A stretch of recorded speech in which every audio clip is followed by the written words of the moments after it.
Hey guys, welcome back. In the last video we created this really awesome wind spinning sound effect, mainly using our sweeping resonant low pass filter, which we learned to actually apply directly to the effects, and we added some nice layers to fill out our frequency spectrum a little bit. As you can see here, we actually boosted the lower frequencies on this one to make it a little bit deeper, and we also increased the higher frequencies on this one. And it's turning into a beautiful sound, as you can hear now. Oh man, that's turning out really well. That's awesome. I love it. I love it. One thing I'm going to do is I'm actually going to name this Wind. I'm going to name this Wind. I'm going to name this one Wind. And actually, let's put it in a subgroup. Let's put it in the subgroup called Wind as well, because it is a subgroup, or it is an entire group of sounds. Cool, so I'm going to actually save.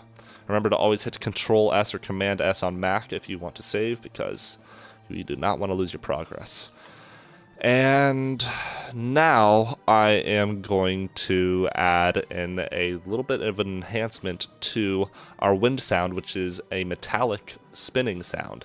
And you're probably thinking, Ryan, you have a colander sound, and you said you were only going to use this colander sound, and I do not see any sort of metal spinning sliding sound. How are you going to do this? Well, I will show you. Let's go ahead and listen. Whoops, mute or solo the colander track first. We're going to start off by finding a bunch of these sounds, a bunch of impacts actually. You might be thinking we're looking at slides, but we're actually looking for impacts. We're also going to create a new track, drag that below, and we're going to pull this up.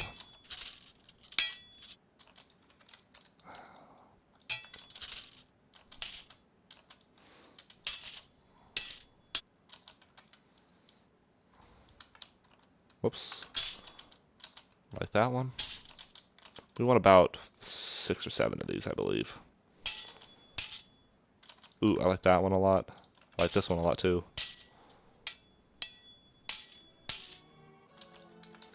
Like that one. Cool, so we got a little bit more than 6 or 7. But we're going to take all of these and drag them all the way back here. And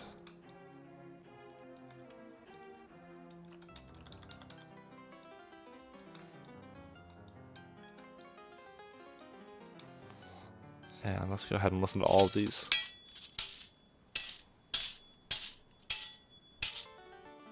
Cool. So right now it's sounding a little bit rough, but we're going to do a really cool trick here where I am going to highlight all of these, then hit Control R, which will reverse our sounds. Then I'm going to actually stitch all of these together. This is one of those things that I can't really explain what I'm doing until I actually show you the end result, unfortunately. But I assure you, it's very cool. I think you guys are going to like it. Every creative process is just so much trial and error that you're going to see how I'm going to be tweaking this in a moment. Let's try and create evenly separated bits here. So I'm going to create a little reference MIDI item here. And let's make sure that all of these are about the same length from each other. So this one's about that length. This one should be a little bit shorter, actually.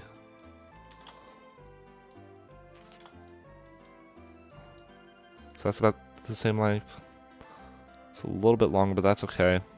It's a little bit long. This one could be a little bit shorter.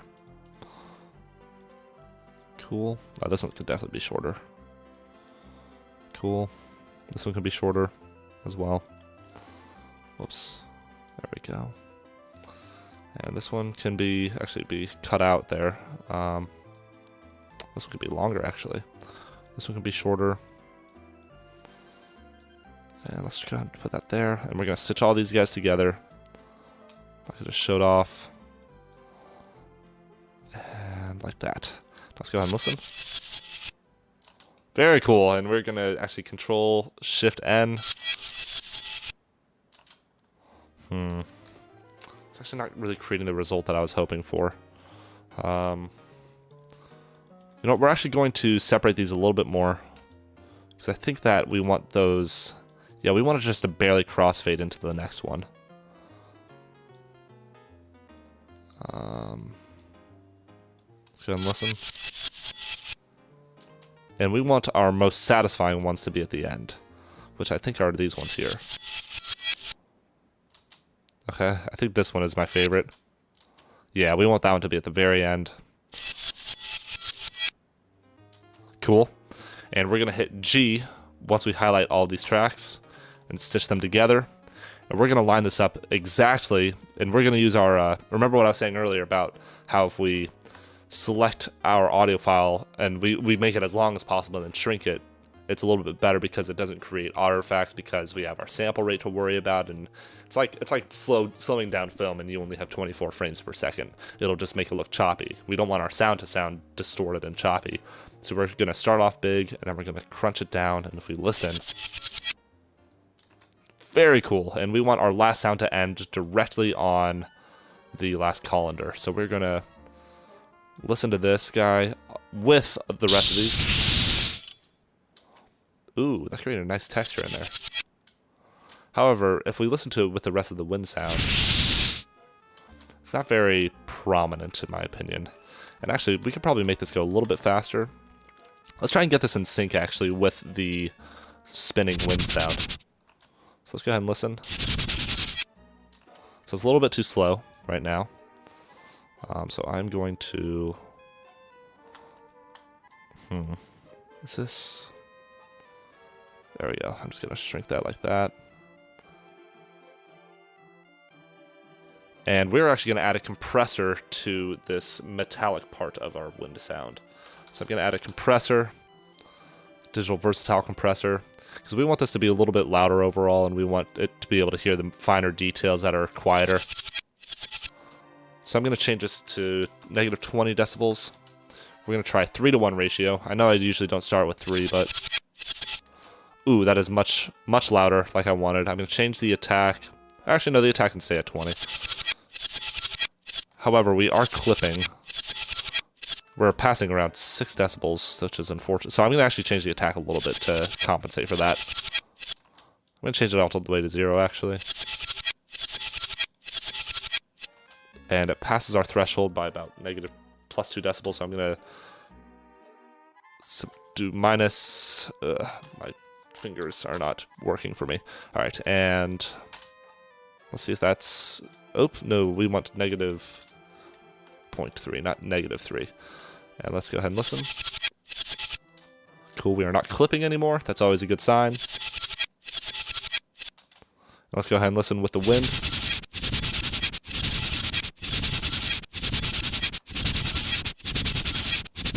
It's still a little bit too quiet, so I'm going to actually add an EQ, and we're going to boost the higher frequencies here. Ooh, and we also need to make sure to put the EQ before our compressor, otherwise it'll definitely clip. We are going +6 decibels on our higher frequencies, which we do not want. Or we don't want to clip, rather. I'm also going to cut out the lower frequencies on this because it doesn't really matter, and that might save us a little bit more. We want to make sure to maximize the volume of our sound while keeping it quiet, or not passing the threshold, rather, of our entire session. We don't want to get too loud and clip.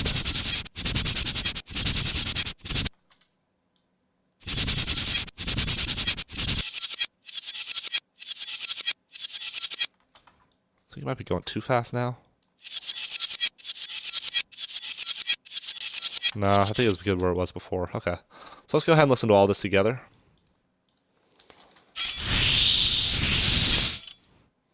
Ooh. Yes. Okay, let's listen to that without that sound now. Let's listen with it. Ooh, it actually adds a lot, especially with that final... You'll hear there's like a bit of a slap in the final bit of the sound. Let me pull up the video as well, because that'll probably help give some visual imagery. And you'll hear the slap here. Ooh, man, that's turning out really well. And you'll hear that the slap doesn't actually occur unless we have our spin attack in here, or the metal part of the spin attack. And that is because of the anticipation sound. So if we just play these two alone. Ooh, That sounds beautiful. Cool, so let's go ahead and, I think we're clipping here, which is unfortunate. Let's listen again. Still clipping just a little bit. So I'm gonna actually change the compressor here. Let's see where it's clipping at. We can see right here. Ooh, we are clipping by quite a lot. So I'm gonna change this to -4.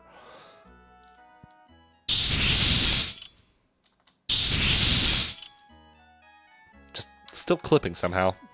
Of course, so I'm gonna change it to 4.1. Okay, cool. We are not clipping anymore. So awesome. That is turning out so well. I love how it's turning out. We're gonna actually add in a little bit more of a build-up sound here. And that is gonna be done by going to our colander again. And we're gonna pull out 2 more sounds. We want a little bit of a high-pitched sound like that one. That's actually has a nice ring to it as well. So we want 2 sounds with a nice ring to them. And you know what? It wouldn't hurt to also go ahead and get one with a little bit of a slide as well. I think there was some at the beginning.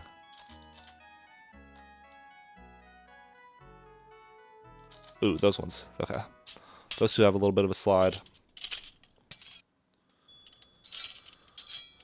And we're going to actually use all of these sounds here to enhance the start and end of our sounds. So let's go ahead and do a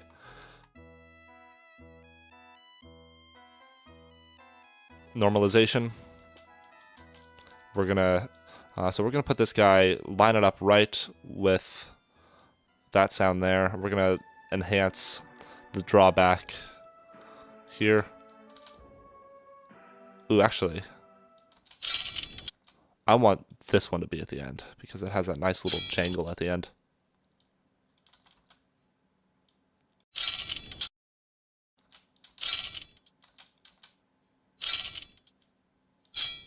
Nice, and then we're going to add these last sounds here.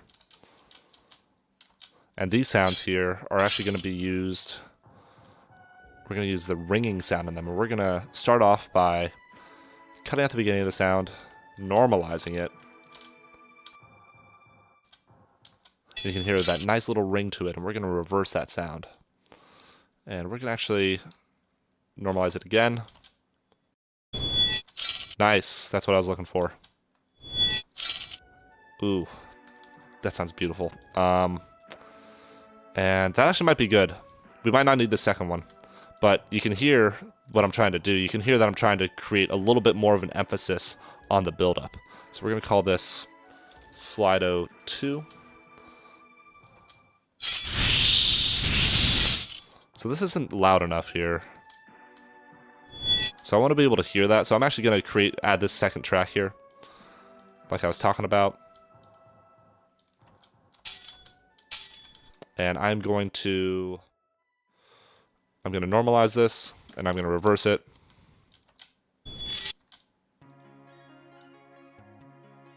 And we're going to put that there. I'm going to put both of these together. Cool. That sounds very nice and full, and I'm actually going to add a pitch shifter as well. Or, you know what? Let's try and listen to it without it first.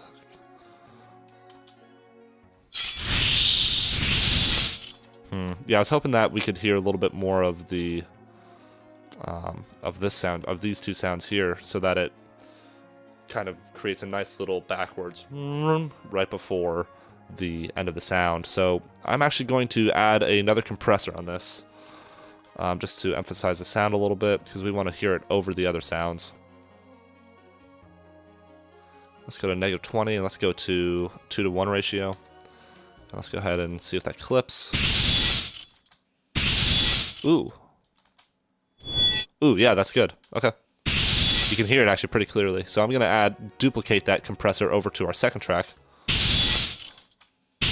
However, this one clips. So I'm going to change that to a quicker attack.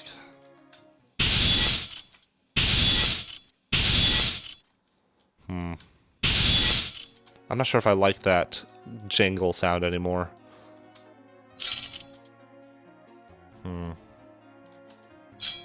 So I'm going to try swapping these back again, just to see how it sounds. Yeah, I like that a lot better. That's a lot cleaner at the end. Nice! That sounded great. I really like how this sounds. So I'm going to call this reverse tink. And reverse Tinko 2. Cool, and then I'm going to do one last little sound here, and that is going to be... Actually, I wonder how this one would sound at the beginning. Ooh, I think I like that a little bit better. Let's see if it takes away from the ending as well, though, because I don't want to ruin the ending. Let's listen without that. Ooh, it does add quite a bit, actually. Do you guys hear that?